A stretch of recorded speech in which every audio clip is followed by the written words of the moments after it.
In the winter of 1856, in a remote corner of southeastern Ohio, 3 newborn boys entered the world under circumstances so extraordinary that medical professionals still debate their case in hushed tones today. Born in the hidden basement of a Quaker meeting house during one of the most dangerous nights in Underground Railroad history, these triplets developed abilities that defied every known law of human psychology and physiology. For over a century, their descendants have guarded secrets about what those boys could do, secrets that, if revealed, would force us to reconsider everything we thought we knew about the limits of human perception. What I'm about to share with you has never been told outside the family records, never documented in any official medical journal, and never spoken of in any academic circle. The evidence has been deliberately buried. But tonight, the truth finally comes to light. Before we dive deeper into this chilling account that begins in the shadows of America's most secretive rescue network, I need to know something about you. This channel isn't for everyone, only for those brave enough to confront mysteries that challenge the very foundations of what we believe possible. If you're one of the few who can handle stories that blur the line between documented history and inexplicable phenomena, hit that subscribe button right now. And while you're at it, drop a comment telling me what state you're listening from. I want to know where my fellow mystery seekers are gathering tonight. Because what you're about to hear happened not in some distant mystical land, but right here in America, in communities that might be disturbingly close to your own. The story I'm about to tell you began on a bitter February night when 3 lives entered this world in the most unlikely place imaginable, setting in motion events that would perplex doctors and scientists for generations to come. The town of Cedar Mills, Ohio, barely deserved the name in 1856.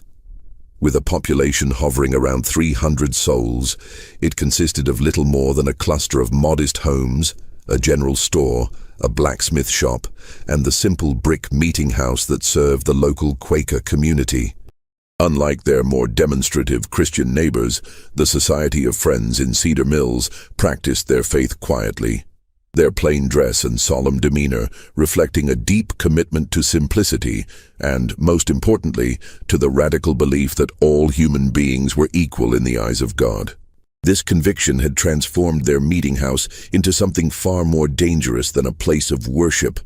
It had become Station 14 on the Underground Railroad, a crucial stop for freedom seekers making their way north from Kentucky and Virginia. Elder Samuel Whitmore, a man whose weathered hands spoke of decades working the soil and whose piercing gray eyes held secrets that could hang half the congregation, had been conducting this clandestine work for nearly 8 years. Beneath the meeting house's plain wooden floors lay a carefully concealed basement, accessed through a trapdoor hidden beneath the speaker's platform. The basement itself was a marvel of desperate engineering. Dug by hand over months of careful work, it stretched nearly the full length of the building above. Thick wooden beams supported the ceiling, while ventilation came through an ingenious system of hollow fence posts that appeared decorative but carried fresh air to those hiding below. On any given week, anywhere from 3 to 15 freedom seekers might shelter there, some for a single night, others for weeks, as they waited for safe passage to the next station. February of 1856 had been particularly treacherous. The Fugitive Slave Act of 1850 had emboldened slave catchers, who now roamed freely through Ohio with legal authority to reclaim human property. Professional bounty hunters like the notorious Garrett brothers had been spotted in the area for weeks, offering substantial rewards for information about Underground Railroad operations. The tension in Cedar Mills was so thick you could almost taste it. Every unexpected visitor, every knock at the door after dark, every unusual sound could signal discovery and imprisonment. It was against this backdrop of fear and secrecy that a young woman had arrived at the meeting house 3 days earlier. She had given her name only as Ruth, claimed to be 19 years old, and was obviously with child, very much with child. Samuel Whitmore had taken one look at her swollen belly and known immediately that she wouldn't be traveling any further north for quite some time. What he hadn't expected was just how soon that child would arrive, or how profoundly its arrival would change everything they thought they knew about human nature.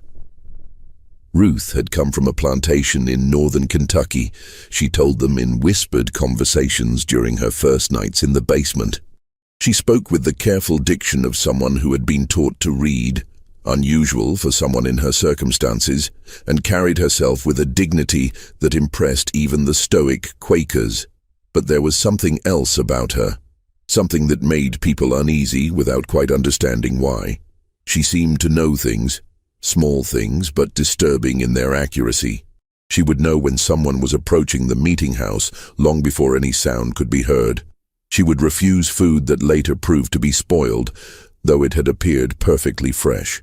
Most unsettling of all, she would sometimes look directly at whoever was speaking and quietly contradict their words, not argumentatively, but with the calm certainty of someone who simply knew better.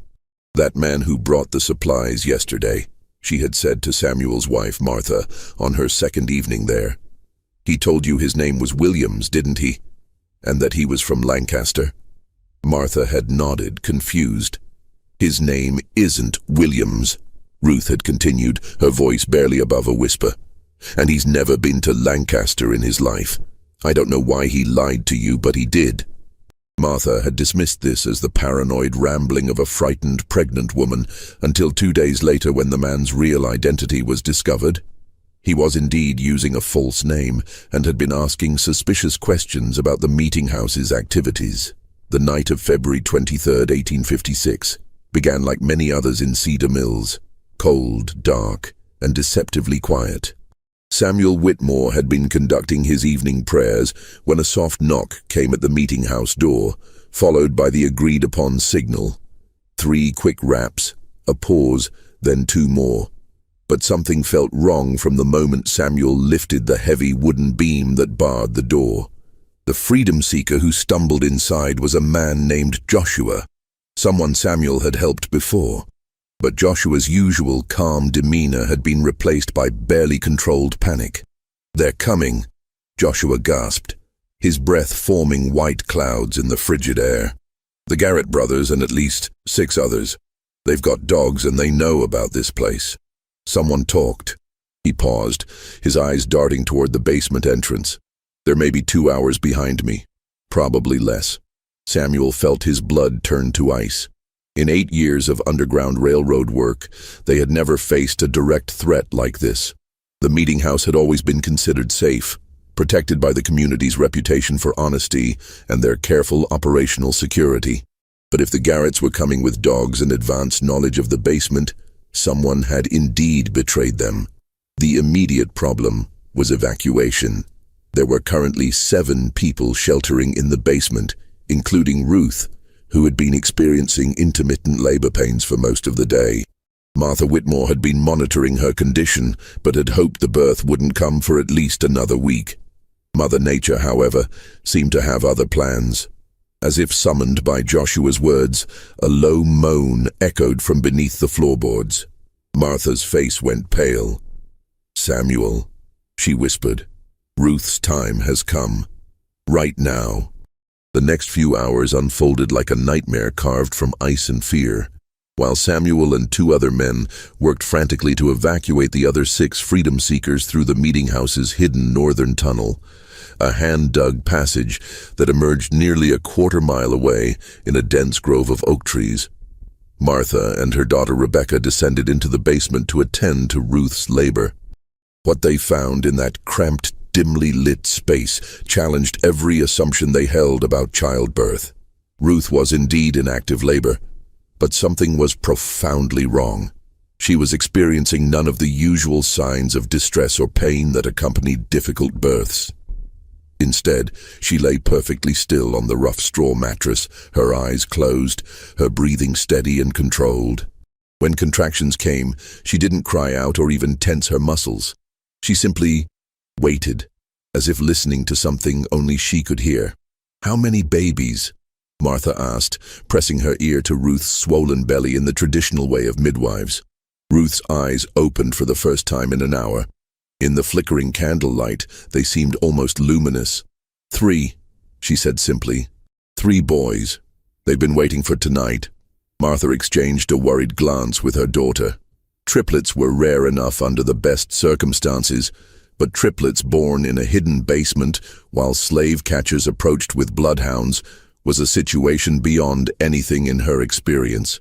More troubling was Ruth's certainty about the baby's gender and her strange comment about them waiting. How could unborn children wait for anything? The sound of horses in the distance cut through Martha's confusion. Samuel's voice called down from above. "They're here. The tunnel's clear, but we can't risk moving Ruth now."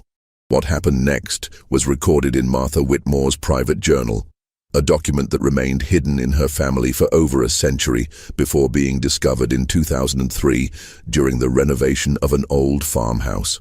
According to her account, written just days after the events, Ruth's labor accelerated dramatically the moment the slave catchers arrived at the meeting house. But it accelerated in a way that defied medical understanding.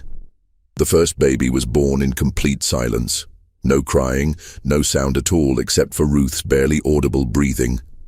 Martha caught the infant, a perfectly formed boy, and was startled to find him already breathing normally, his eyes open and alert. Before she could even cut the umbilical cord, the second baby arrived, again in total silence, again breathing and aware from the moment of birth. The third followed less than a minute later, completing what Martha described as the most unnatural natural birth I have ever witnessed. But the strangest part was yet to come. As Martha worked to clean and wrap the 3 infants, footsteps and voices could be heard directly above them.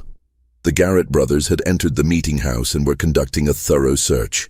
Heavy boots walked across the wooden floors just feet above the newborns' heads. At one point, someone stood directly on the trapdoor that concealed the basement entrance. Throughout this entire time, with strange men and tracking dogs just above them, the 3 babies never made a sound. Not a cry, not a whimper, not even the small noises that all newborns make. They lay perfectly still in their mother's arms, their identical dark eyes moving back and forth as if following the movement of the searchers above. It was as if they somehow understood that their survival depended on absolute silence. Ruth never spoke during the search. According to Martha's journal, she simply held her 3 sons and whispered to them in a language that sounded like no dialect Martha had ever heard. Later, Martha would describe it as words that seemed to flow like water, soft and continuous, like a river running over stones. The search lasted nearly 3 hours. The Garretts were thorough, methodical, and increasingly frustrated. They checked every room, every closet, every possible hiding place. Their dogs sniffed around the meeting house's foundation and even scratched at the floorboards in several places. But they never found the entrance to the basement, and eventually they left, cursing their informant for providing bad information. It was only after the sounds of horses had faded completely into the distance that the 3 babies finally made their first sounds. And when they did, all 3 cried in perfect unison, their voices blending into a single, haunting wail that seemed to echo from the very walls of the basement. Ruth died less than an hour later, bleeding that Martha couldn't stop despite all her experience with difficult births. Her last words, spoken so quietly that Martha had to lean close to hear them, were, "They'll know things. They'll always know. Take care of them, but remember they're not like other children." The death of Ruth left the Quaker community of Cedar Mills facing an impossible situation. 3 newborn boys with no known father, no family, and no legal existence. Slave children born free on Ohio soil, but with no documentation to prove their status. Samuel Whitmore made the decision that would shape the rest of his life. The community would raise the boys collectively, each family taking turns caring for them, but all sharing responsibility for their upbringing. The boys were named by the community in the Quaker tradition: Caleb, Ezra, and Isaac. From their earliest days, it was clear that Ruth's final words had been more than the ravings of a dying woman. The 3 boys were indeed not like other children, but in ways that were subtle enough to be dismissed as coincidence by anyone not watching closely.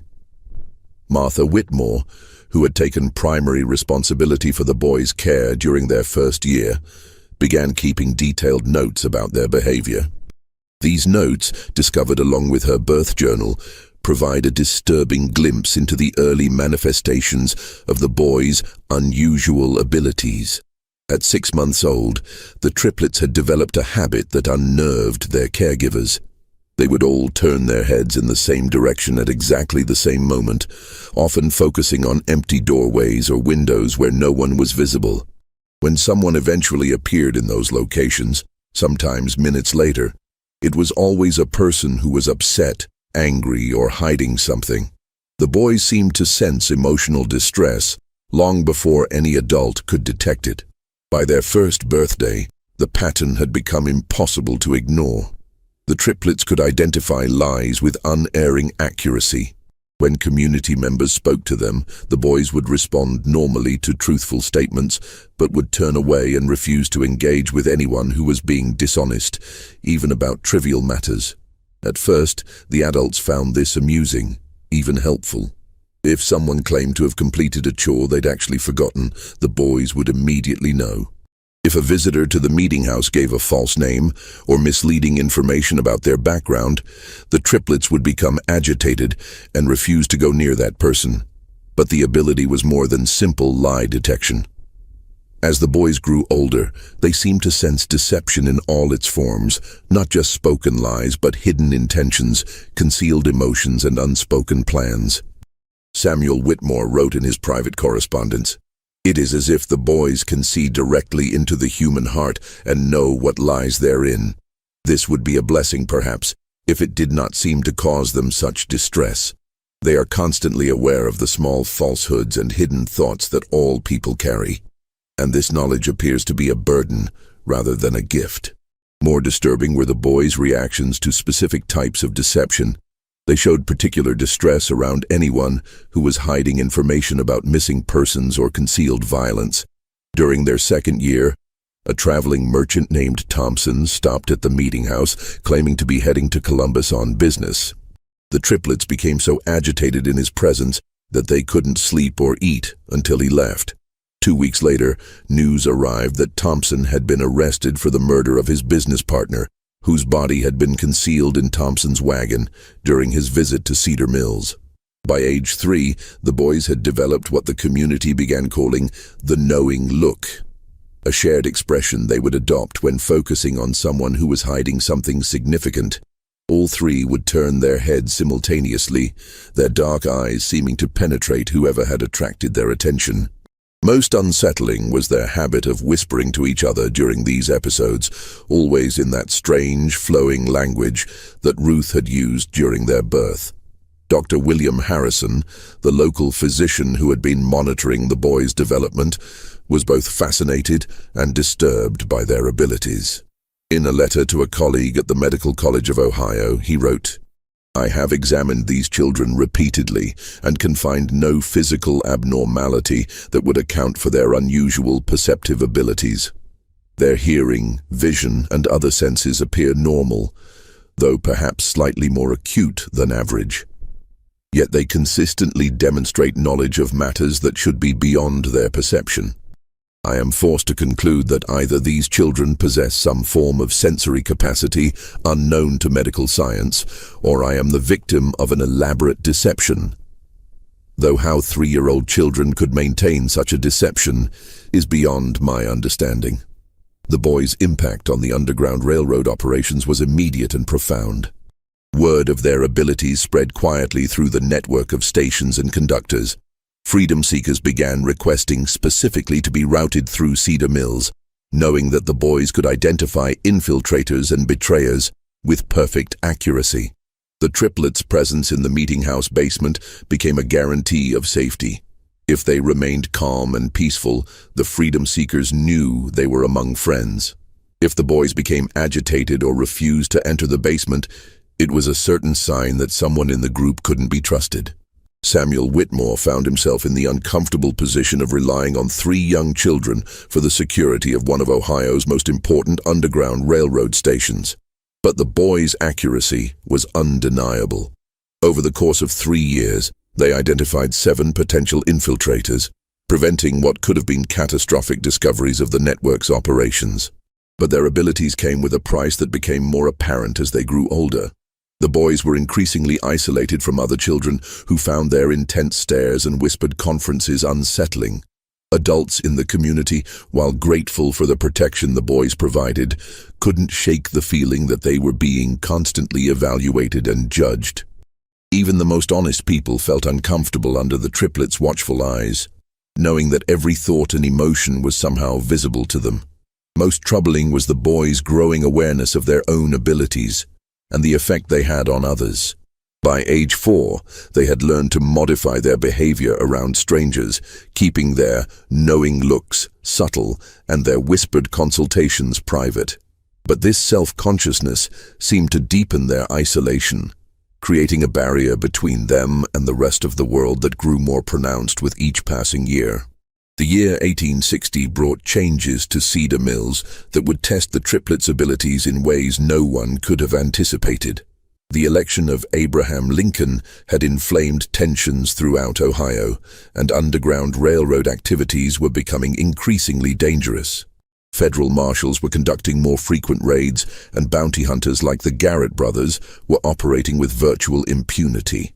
It was during this period of heightened danger that the boys, now 4 years old, began demonstrating a new and more disturbing aspect of their abilities. They could not only detect deception and hidden emotions in people who were present, they seemed to sense the emotional distress of people who were miles away. The first documented instance occurred on a bitter January morning, when the triplets suddenly became extremely agitated despite being safely inside the warm meeting house with their usual caregivers. All 3 boys began crying simultaneously, not the normal crying of upset children, but a keening wail that seemed to express profound terror and desperation. Martha Whitmore tried everything she could think of to calm them, but nothing worked. The boys continued their distressed crying for nearly 6 hours, finally falling silent just as the sun began to set. 2 days later, a freedom seeker arrived at the meeting house with devastating news. A group of 11 people, including 3 children, had been captured by slave catchers approximately 40 miles south of Cedar Mills. The capture had occurred at almost exactly the same time the triplets had begun their crying. Worse, the captured group included a pregnant woman who had given birth during the attack. Both mother and child had died from exposure during the brutal journey back to Kentucky. Samuel Whitmore was shaken by this incident, but dismissed it as coincidence until it happened again 3 weeks later. This time, the boys' distress lasted only 2 hours, but was even more intense. When word arrived the following day, they learned that a conductor on the Underground Railroad had been shot and killed while helping a family escape near Portsmouth, Ohio. Again, at the exact time the triplets had begun showing signs of extreme distress. Dr. Harrison, who had been documenting the boys' development, was called to examine them after the 3rd such incident. His findings, recorded in his private notes, were deeply unsettling. During episodes of apparent long-distance distress sensing, the boys' pulse rates become synchronized, their breathing patterns identical, and their body temperatures drop by several degrees. Most remarkably, their brain activity appears to increase dramatically. They are clearly experiencing intense mental stimulation despite appearing outwardly distressed. I can only conclude that their nervous systems are somehow detecting emotional trauma occurring at great distances, though the mechanism by which this occurs is completely unknown to medical science. The boys' long-distance sensing abilities seem to be specifically attuned to situations involving deception, betrayal, and mortal danger. They never reacted to ordinary accidents or natural deaths, but they invariably detected when someone was being hunted, betrayed, or murdered. Their range appeared to extend throughout most of southern and central Ohio and possibly into northern Kentucky. Word of the triplets' abilities spread beyond the Underground Railroad network. Families with missing loved ones began making pilgrimages to Cedar Mills, hoping that the boys could somehow sense whether their missing family members were still alive and where they might be found. Samuel Whitmore was reluctant to exploit the children's abilities in this way, but the boys themselves seemed drawn to these desperate families. The most remarkable case involved the Brennan family, whose 16-year-old daughter Mary had disappeared while traveling to visit relatives in Columbus. The girl had been missing for 3 months when her parents arrived in Cedar Mills, having heard rumors about 3 children who could find lost people. Samuel initially refused to involve the boys, but Caleb, Ezra, and Isaac approached the distraught parents on their own. Without being asked, the triplets lined up in front of Mrs. Brennan and began their characteristic synchronized whispering. After several minutes, Isaac stepped forward and pointed southeast toward the Ohio River. "She's there," he said simply. "She's scared, but she's alive. The man who took her isn't who he said he was." Acting on this information, local authorities searched a remote farm near Chillicothe and found Mary Brennan locked in a cellar, along with 2 other young women who had been kidnapped by a man posing as a traveling preacher. The kidnapper was arrested and later confessed to planning to sell the women into prostitution in New Orleans. The rescue of Mary Brennan marked a turning point in how the community viewed the triplets. No longer were they simply children with an unusual ability to detect lies. They were becoming something else entirely, something that made even their Quaker guardians profoundly uncomfortable. The boys' abilities were growing stronger and more specific with each passing month, and there seemed to be no limit to their range or accuracy. But perhaps most disturbing was the boys' increasing emotional detachment from the world around them. The constant awareness of deception, violence, and human suffering was taking its toll. They rarely smiled, seldom played, and spent most of their time huddled together, whispering in their private language. When they did interact with adults, their conversations were marked by a wisdom and sadness that seemed impossible in children so young.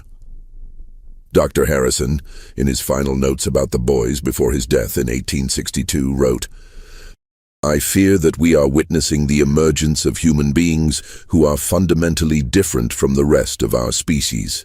Their abilities appear to be expanding rather than stabilizing, and I cannot predict what they might become capable of as they mature.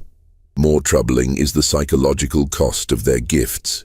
These children are bearing witness to more human suffering and evil than most adults encounter in a lifetime, and they are doing so without the emotional defenses that adults develop over time. I do not know what kind of men they will become, but I fear they will be men apart from all others, forever isolated by their terrible knowledge of what lies hidden in the human heart." The outbreak of the Civil War in 1861 brought unprecedented chaos to Ohio's Underground Railroad operations, but it also created new opportunities for the triplets to demonstrate the true extent of their extraordinary abilities. As Union and Confederate forces began moving through the border regions, the boys started exhibiting reactions to military activities that defied all logical explanation. Samuel Whitmore first noticed this new development during the summer of 1861, when 6-year-old Caleb, Ezra, and Isaac began showing signs of extreme agitation for several days running. The boys would stand at the meeting house windows, looking south toward the Ohio River, their faces marked by expressions of horror that seemed far too mature for their years. When Samuel asked what was troubling them, Isaac, always the most vocal of the 3, simply said, "Too many people are going to die. So many people." 3 days later, news arrived of the First Battle of Bull Run, where Union forces had suffered a devastating defeat. The timing was impossible to dismiss as coincidence, especially when similar incidents began occurring with increasing frequency. The boys seemed to sense major military engagements days or even weeks before news of them reached Cedar Mills, and their emotional reactions corresponded precisely to the scale of casualties involved. More disturbing was their apparent ability to detect specific individuals among the thousands of soldiers moving through the region. In September of 1861, a young Union soldier named Thomas Caldwell stopped at the meeting house while traveling home on leave to visit his family in Marietta. The triplets took one look at him and immediately began their synchronized whispering, their faces showing expressions of profound sadness. Martha Whitmore, now in her 60s but still serving as the boys' primary caregiver, asked them what they sensed about the soldier. Ezra stepped forward and spoke in a voice that seemed too old for his small body. "He won't make it home.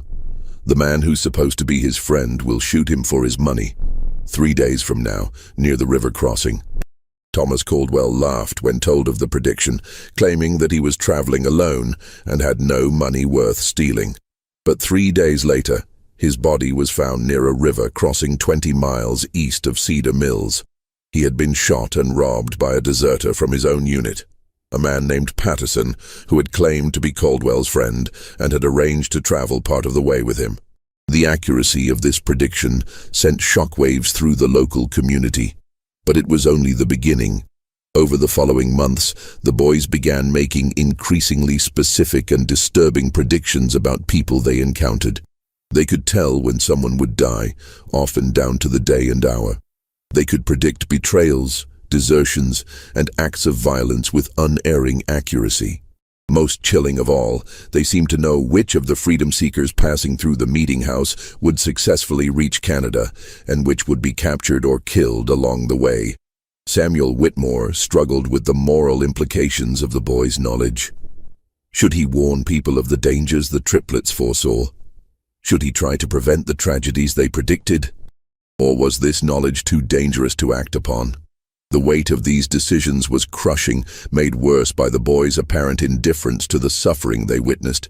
They reported deaths and betrayals with the same calm detachment they might use to comment on the weather.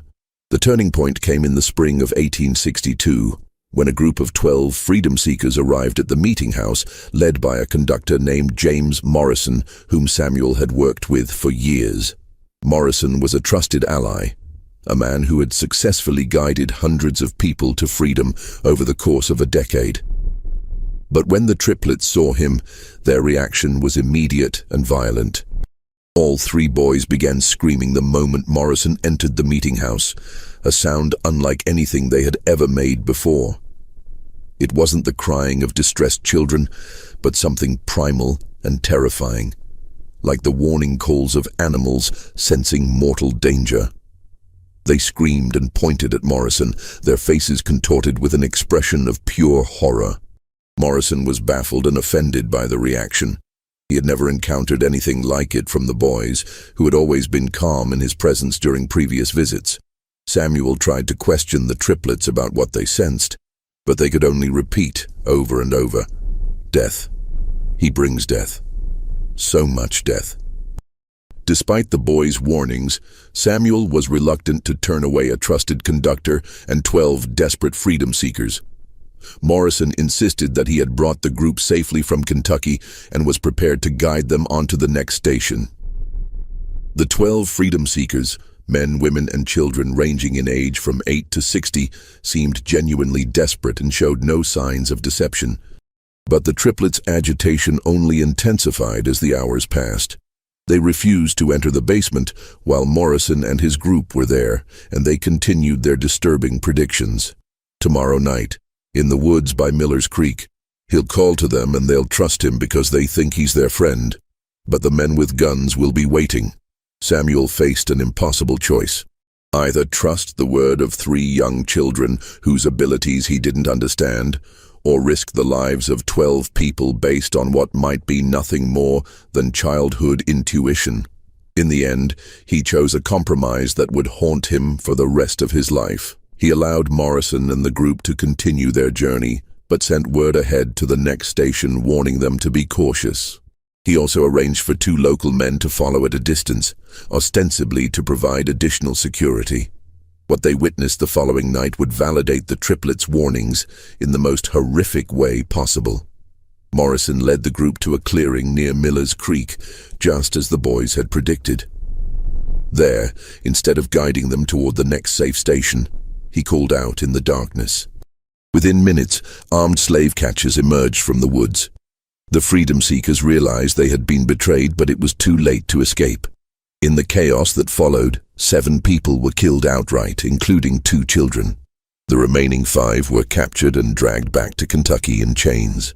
The two men Samuel had sent to provide security witnessed the entire massacre from a distance, too far away to intervene, but close enough to see Morrison collect a substantial payment from the leader of the slave catchers.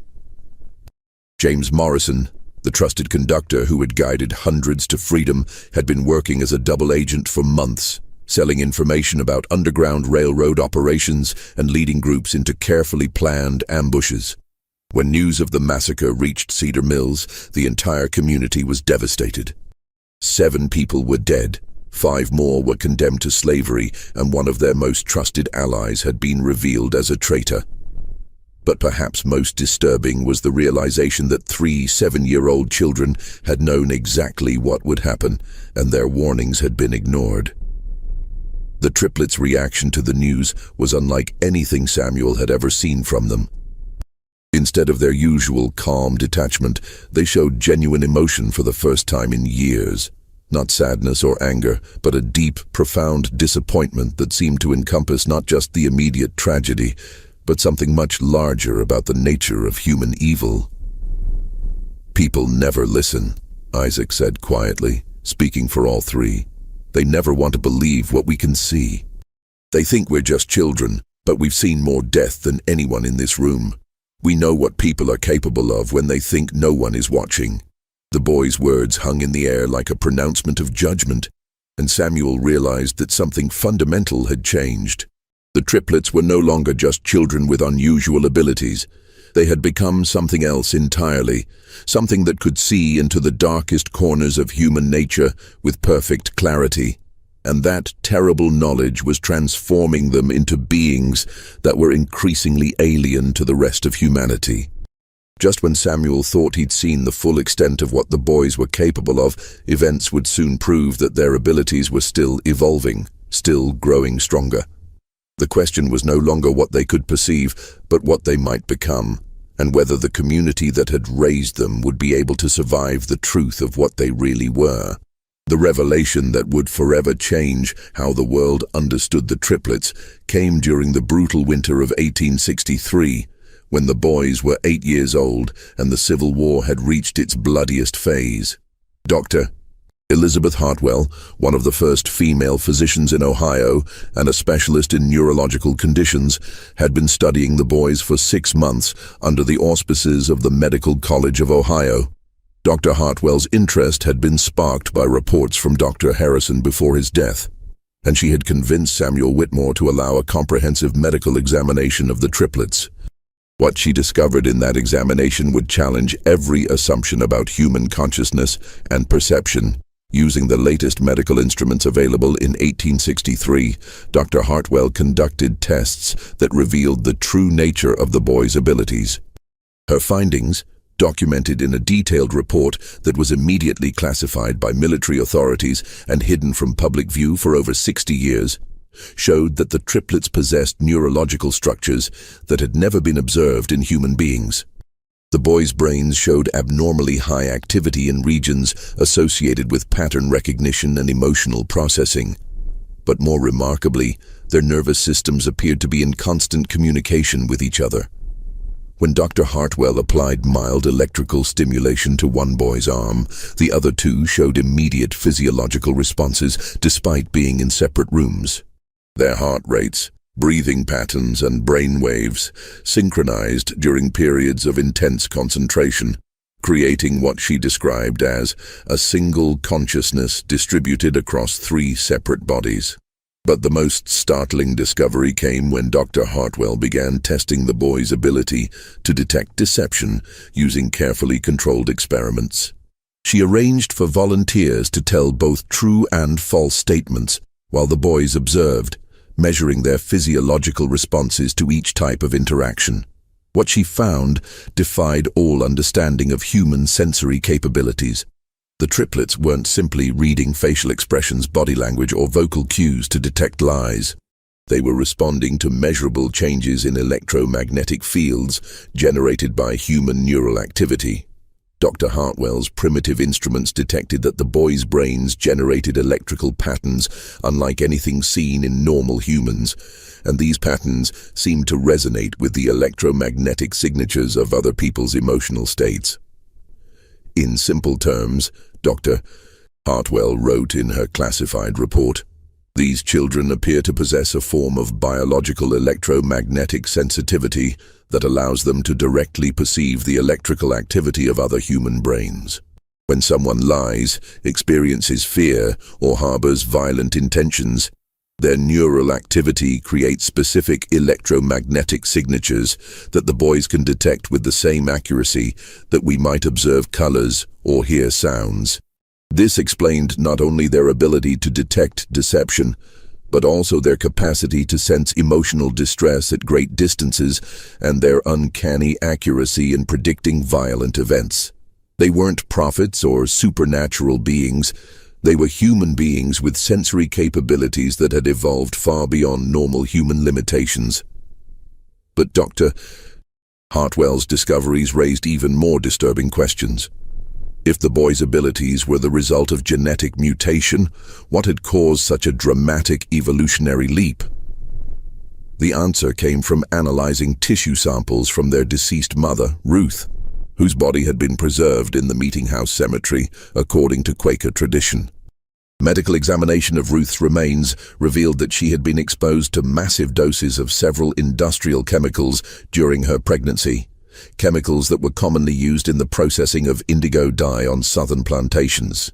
These chemicals, which included mercury compounds and lead-based pigments, had caused severe neurological damage in Ruth, but had apparently triggered unprecedented genetic changes in her unborn children. The boys represented something entirely new in human evolution, a mutation that might normally have been lethal, but had instead created enhanced sensory capabilities. They were living proof that human consciousness and perception could evolve in ways that science had never imagined possible. Dr. Hartwell's final revelation was perhaps the most chilling. Based on her analysis of the boys' genetic structure, she concluded that their enhanced abilities were not limited to their generation. The genetic changes that had created their electromagnetic sensitivity were dominant traits that would be passed on to their children and their children's children. We are witnessing the birth of a new branch of human evolution, she wrote in her most confidential notes. These boys will father children with similar abilities, and those children will be even more sensitive to human electromagnetic fields. Within 3 or 4 generations, their descendants may possess sensory capabilities that will make current human perception seem primitive by comparison. The implications were staggering. If Dr. Hartwell was correct, the triplets weren't just medical curiosities, they were the beginning of a new human subspecies. And if their abilities continued to strengthen with each generation, their descendants might eventually be able to read human thoughts as easily as observing facial expressions. But the most immediate concern was what to do with this knowledge. The Civil War was raging, and both Union and Confederate forces would be desperate to exploit the boys' abilities for military intelligence. If word of their capabilities spread beyond the small Quaker community, the triplets would become valuable assets to be captured, studied, and used as weapons. Samuel Whitmore faced an impossible decision. Dr. Hartwell was prepared to publish her findings, which would bring international attention to the boys, but would also ensure their safety through public scrutiny. Alternatively, the research could be suppressed, protecting the boys' privacy, but leaving them vulnerable to those who already knew of their abilities.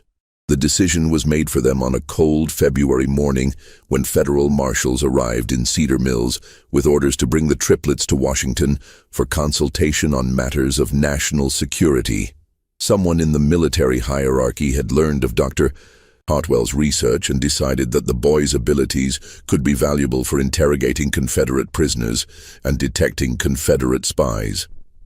But the triplets had sensed the marshals' approach long before they reached the meeting house. When Samuel found the boys that morning, they were already packed and ready to leave, their few possessions bundled in small cloth sacks. "We have to go," Caleb said simply. "If we stay, bad things will happen to everyone here. We've seen it." Isaac nodded gravely. "The men who are coming don't just want to use us. They want to study us, cut us open, see how we work. And when they're done with us, they'll come for our children and our children's children." Ezra, always the quietest of the three, spoke last. We've seen the future they want to create. A world where people like us are kept in cages and used as tools. We won't let that happen. The boys' decision was final. They would disappear before the federal marshals arrived, vanishing into the network of caves and hidden passages that riddled the hills around Cedar Mills. Samuel made one last, desperate attempt to convince them to stay, arguing that they would be safer under government protection than hiding in the wilderness. Caleb's response revealed just how much the boys had matured beyond their 8 years. Mr. Whitmore, we can sense the intentions of every person within 50 miles of this place.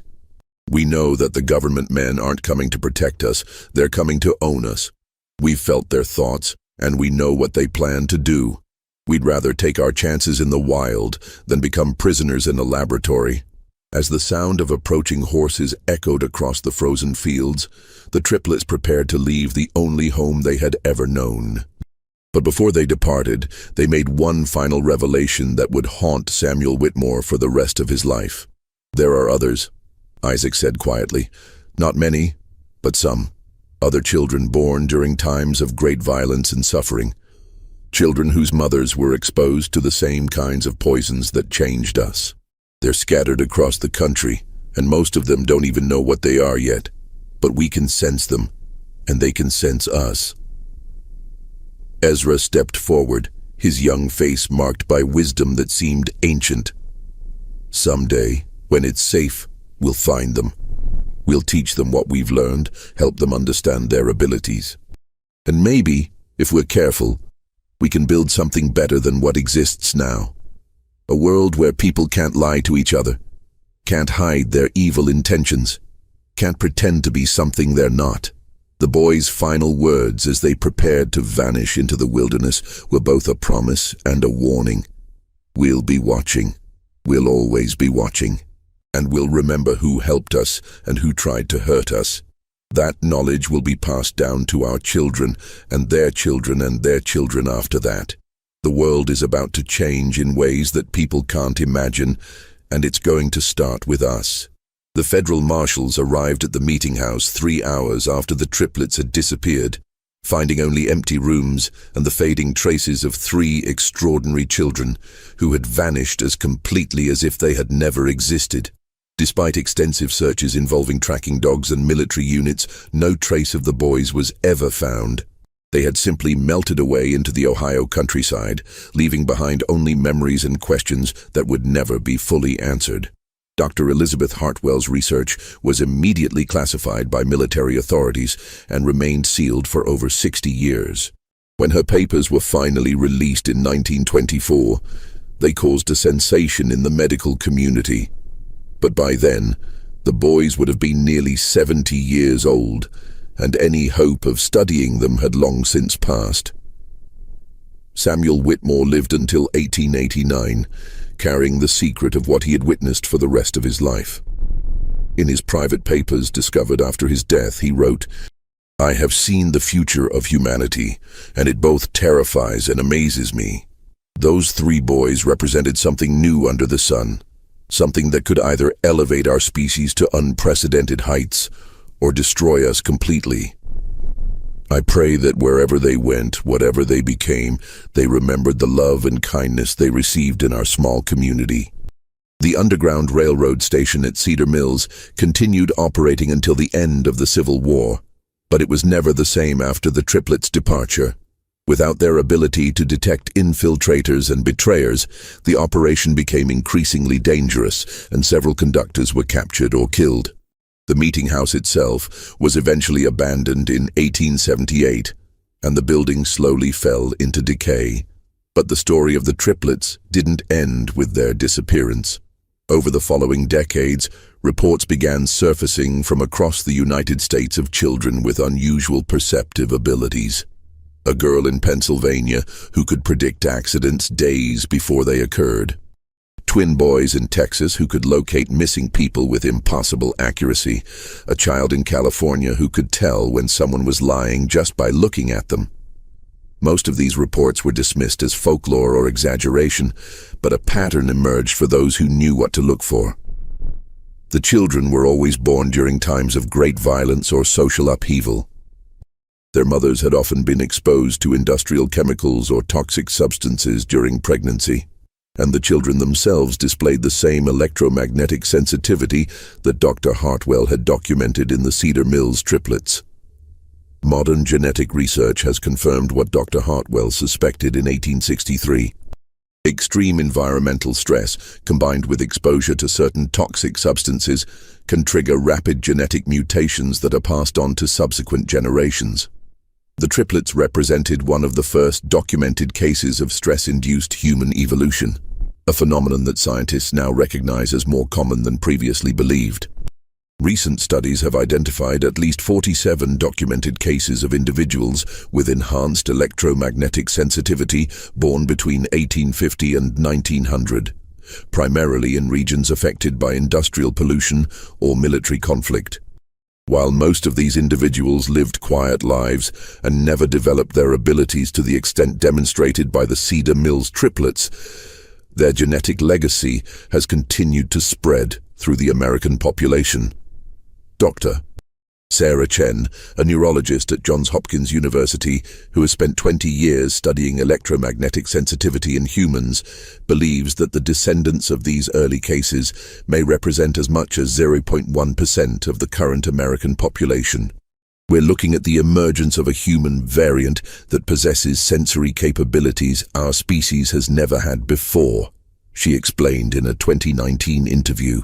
These people aren't telepaths or psychics.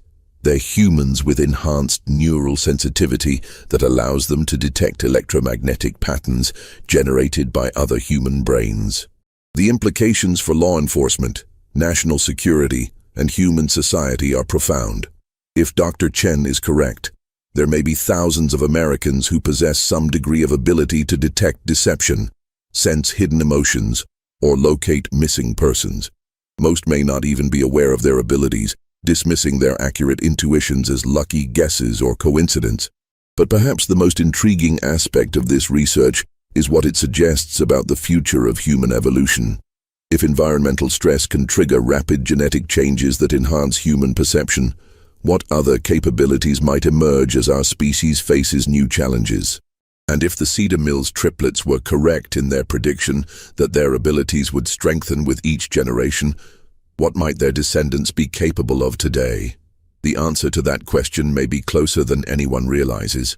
In 2003, during the renovation of an old farmhouse in southeastern Ohio, construction workers discovered a hidden room containing documents that had been carefully preserved for over a century.